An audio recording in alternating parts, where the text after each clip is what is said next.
नमस्कार मित्रों, आज हम लोग इस वीडियो में औपचारिक और अनौपचारिक पत्र के प्रारूप के बीच के अंतर और उसकी समानता के बारे में इस वीडियो में चर्चा करने वाले हैं। हम जानते हैं कि पत्र के दो भेद हैं, औपचारिक और अनौपचारिक। औपचारिक पत्र में हम पत्र सरकारी कार्यालयों में लिखते हैं, सरकारी काम काजों में हम इसे प्रयोग करते हैं, और अनौपचारिक पत्र हम लिखते हैं अपने रिश्तेदारों को, सहयोगियों को, जो हमारे करीब हैं। तो ये इन दोनों के विषय के बीच का अंतर है। लेकिन लिखते समय हमें विशेष प्रारूप का ध्यान रखना पड़ता है। यदि हम उन प्रारूपों को ध्यान में न रखेंगे तो पत्र के प्रारूप में वह गलती होने की संभावना होती है। तो देखते हैं कि दोनों के बीच में क्या अंतर या समानता है। तो सबसे पहले हम औपचारिक पत्र के पहले पॉइंट पर बात करते हैं कि सबसे पहले हम लिखते हैं भेजने वाले का पता लिखते हैं। भेजने वाले का पता। भेजने वाले का पता कहने का तात्पर्य कि जो पत्र लिख रहा है, यदि मैं लिख रहा हूँ, जहाँ से लिख रहा हूँ वहाँ का पता रहेगा। यदि आप लिख रहे हैं, जहाँ से लिख रहे हैं वहाँ का पता रहेगा। यहाँ पर भी पहला पॉइंट आपका एक ही रहेगा, वह है भेजने वाले का पता। यानी दोनों पत्र की शुरुआत भेजने वाले के पते के साथ होती है। पता नहीं, यहाँ पता, ये हुआ। दूसरा पॉइंट होगा आपका, वह है दिनांक। दिनांक। अनौपचारिक पत्र में भी दूसरा पॉइंट होगा दिनांक। अब तीसरे पॉइंट से दोनों का जो रूप है, प्रारूप है, वो बदलता है। तीसरे पॉइंट में हम औपचारिक पत्र में हम लिखते हैं पाने वाले का पता। पाने वाले का पता। का पता यानी हम जिसे पत्र लिख रहे हैं, यदि थानाध्यक्ष को लिख रहे हैं तो उनका पता, थानाध्यक्ष दिल्ली, मुंबई, कोलकाता या कोई नगर के नाम, पिन नंबर वो देते हैं। लेकिन अनौपचारिक पत्र में जो है वह हम पाने वाले का पता नहीं लिखते हैं। ठीक। तो पाने वाले के पता के बाद हम लिखते हैं विषय, 4 नंबर विषय। विषय। विषय यानी जिस कारण से हम पत्र लिख रहे हैं, चाहे विद्यालय में छुट्टी के लिए हो, थाना अध्यक्ष को मोबाइल चोरी, साइकिल चोरी को लेकर हो, या आधार कार्ड गुम होने के लिए हो, जैसे भी हो, तो इसमें एक विषय रहता है। और विषय औपचारिक पत्र में मुखड़ा का काम करता है। मुखड़ा क्यों? क्योंकि उस विषय को देखकर ही पढ़ने वाला समझ जाता है कि इसमें लिखा क्या होगा। तो विषय अनिवार्य है। लेकिन अनौपचारिक पत्र में विषय नहीं होता है। ये दो। ठीक। पांचवा, अगर पांचवा देखेंगे यहां पर, विषय के बाद जो आता है वह है संबोधन। विषय के बाद संबोधन। संबोधन। तो औपचारिक पत्र में संबोधन जो है सीमित है, महोदय या महोदया, महाशय या महाशया। अनौपचारिक पत्र में भी संबोधन होता है। संबोधन जिसे अंग्रेजी में एड्रेस कहते हैं। तो यहाँ देखेंगे तो जिस तरह से औपचारिक पत्र में संबोधन सीमित है, अनौपचारिक पत्र में वैसा नहीं है। यहाँ हम पत्र किसे लिख रहे हैं उनके अनुसार ही हम यहाँ संबोधित करते हैं। यदि हम बड़े को लिख रहे हैं तो पूजनीय पिताजी, चाचा जी, मामा जी, आदरणीय। और यदि छोटे को लिख रहे हैं तो प्रिय लिखते हैं। समवयस्क लिखते हैं, मित्र को लिखते हैं, वहाँ भी प्रिय लिखते हैं। तो यहाँ पर उम्र के अनुसार संबोधन बदलता है, एड्रेस बदलता है। छठा पॉइंट अगर देखेंगे हम, तो छठा पॉइंट हम यहाँ लिखते हैं, यहाँ संबोधन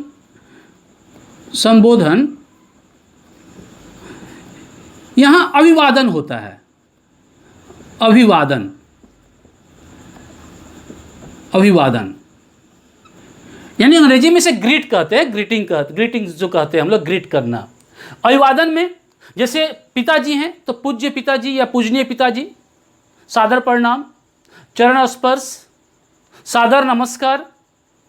ठीक, यदि बड़े रहते हैं तो ये हुआ, यदि मित्र हुए तो नमस्ते लिख दिए। फिर यदि मित्र ना होकर छोटा भाई हुआ या हमसे छोटा हुआ तो शुभाशीष लिखें, स्नेहाशीष लिखें। तो इस तरह से यहाँ पर बदलता है। लेकिन औपचारिक पत्र में अभिवादन नहीं होता है। यहाँ देखना है, यहाँ अभिवादन होगा, यहाँ अभिवादन नहीं होगा। इसके बाद जो विषय पर हम आते हैं, यानी जब हम पत्र लिखते हैं तो हमारे सामने कोई ना कोई विषय होता है, चाहे औपचारिक हो चाहे अनौपचारिक हो। विद्यालय में प्रधानाचार्य को छुट्टी के लिए आवेदन पत्र लिखें, ये छुट्टी के लिए विषय है। अपने मित्र को मेले की जानकारी देते हुए पत्र लिखें, तो मेले की जानकारी देना यहाँ विषय है, विषय होता है। तो यहाँ 7वां जो होगा वह विषय वस्तु होगा, विषय वस्तु होगा,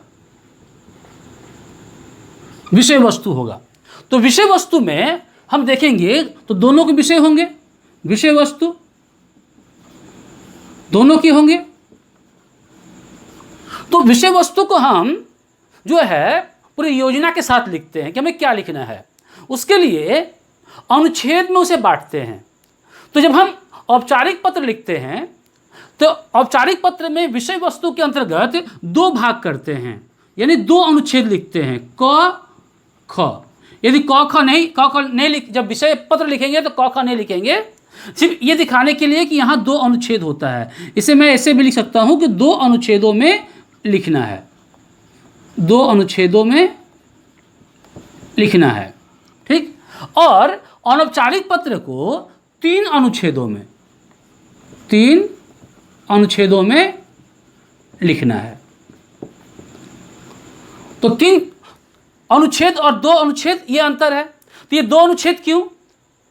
क्योंकि जब हम पत्र लिखते हैं तो यहाँ चूंकि हमारा व्यक्तिगत रिश्ता नहीं है, जिसे हम पत्र लिख रहे हैं, वहाँ पद का रिश्ता है। हम पद, औपचारिक पत्र में पद को पत्र लिखते हैं, पोस्ट को, कुर्सी को पत्र लिखते हैं।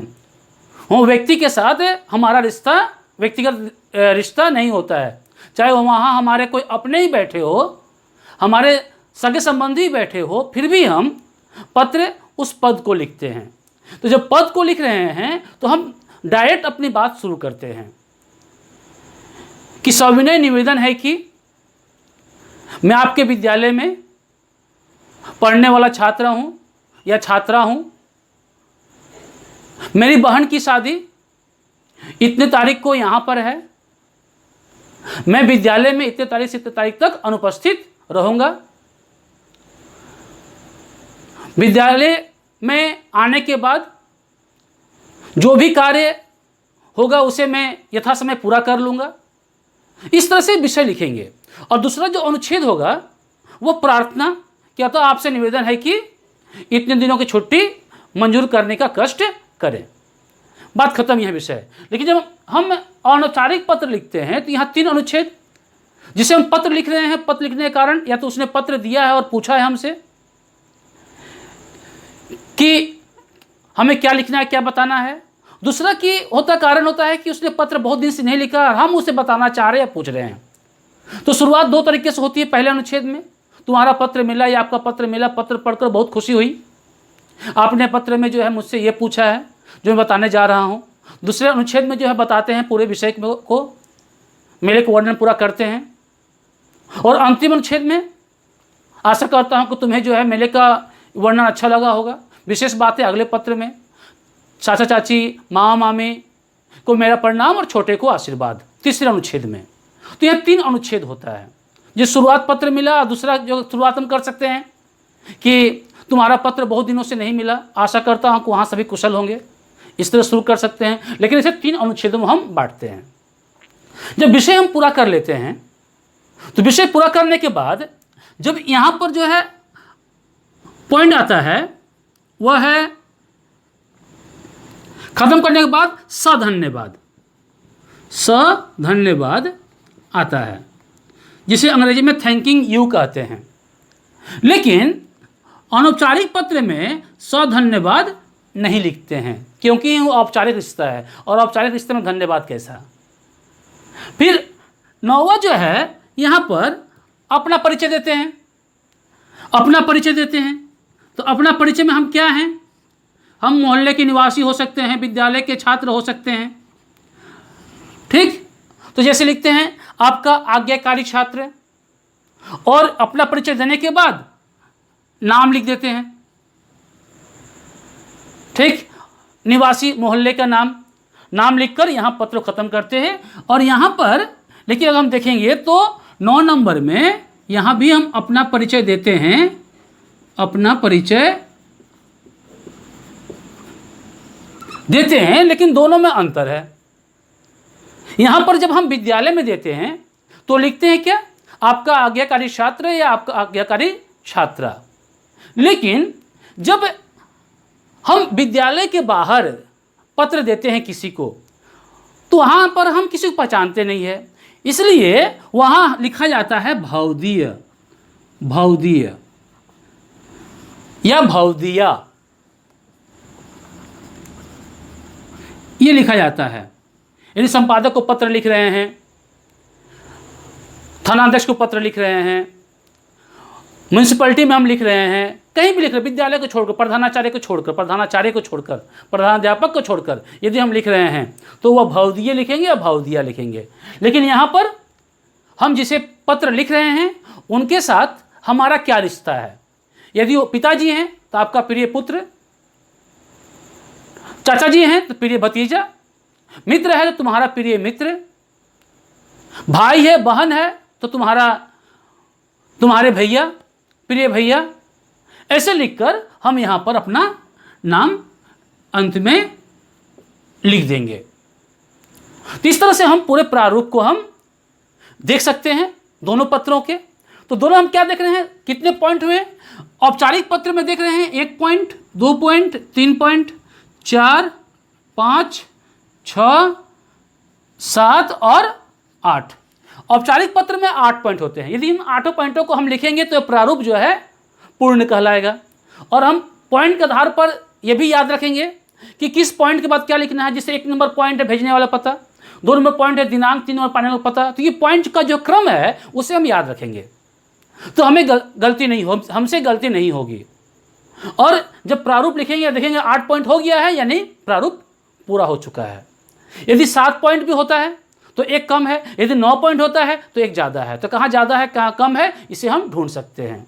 तो अनौपचारिक पत्र में कितने हैं देखेंगे, 1 पॉइंट, 2, 3, 4, 5 और 6। अनौपचारिक पत्र में 6 पॉइंट है।